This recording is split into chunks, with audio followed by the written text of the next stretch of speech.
I literally cannot believe that I'm doing this right now. But yes, I am going to give my Giulia a winter wash. Snake some more. Alright. Let's do this.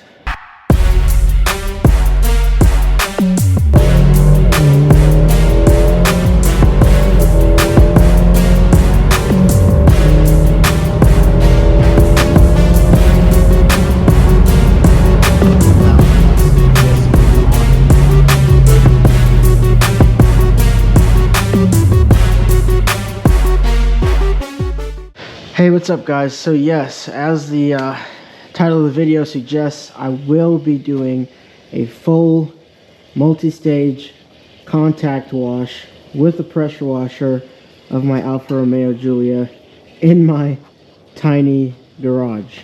Yes, why am I doing this in my garage? Well, it's like extremely cold here in Texas right now. Extremely cold for us in Texas is probably warm for everyone else outside of Texas or in the north, but it's cold here. I don't want to be outside, so we're doing it in my garage where it's nice and warm, even though I'm letting all the heat out right now with the door. So let me go ahead and close the garage door. Okay, so first things first, let's get started on what you need to do this. You need a garage, okay, and you need to pretty much waterproof anything that you have in your garage. Anything that you're not cool with getting wet, you need to put away. Luckily for me, everything in my garage is, you know, hardware, metal, wood, plastic, so I'm okay with it getting wet. Next, you're gonna need a pressure washer. Obviously, you can do a contact wash without a pressure washer, but I like to do snow foam and use snow foam, so I have this Bauer 2000 PSI pressure washer that I like to use. Got this from Harbor Freight. It's awesome. As far as my snow foam cannon, I will be using the MJJC. Hope this thing is as good as they say. This makes shaving cream like foam. It's awesome. I will be using Honeydew. I use this as my degreaser wash, so it's the first coat of snow foam that I put on there after I rinse down the vehicle. And then I rinse that off. And then I apply Chemical Guys VO7 High Gloss Car Wash Soap with the foam cannon as well. And then I will be using Hydro O2 Light on my wheels. I have good success with this. I've been using this for years. And I'll be applying some of the G Technique Liquid Crystal C2V3, as well as Sonak's Brilliant Shine Detailer. I've gotten a lot of questions on how I keep my car looking as good as it does. To some of you guys right now, you're probably like, wow, this doesn't even need a wash, but there are bug guts all over this car. I actually did a canyon run yesterday, drove several hundred miles, and there's bug guts all over the front of this car. You can probably see it now if I lean in close, but those are all bug guts and they're all over the place. And maybe to some people it's not a big deal, but to me it's a really big deal. And to you know, car wash detailer, do-it-yourself people, we all know that the more or the longer you leave bug guts on your car, bird droppings, that type of thing, the worse it is for the paint. And I want to keep this car looking as pristine as possible for as long as possible. So that's why we're going to go ahead and do the wash. And yeah, let's go ahead and get started.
guys products. Top-notch stuff. Connector up, start spraying.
Okay guys, so this last step is the detail step. After the car has been thoroughly dried, you're going to want to go ahead and take a quality microfiber towel and apply a detailer such as what we have here, which is the G Technique or the Sonax Brilliant Shine detailer. Anyway, think of when you give your car a wash, think of like taking a shower. When you're straight out of the shower, your skin is fresh, but that's not the last step. Applying a detailer is like how you would apply lotion on your skin after you're out of the shower and your skin is completely fresh. You put lotion on to dry your skin, kind of moisturize it. Same thing with this. You put a detailer on after a wash to get rid of any hard water spots and any very small minor imperfections, and to kind of add a layer of protection and wax to the outside of your vehicle. So let's go ahead and do that.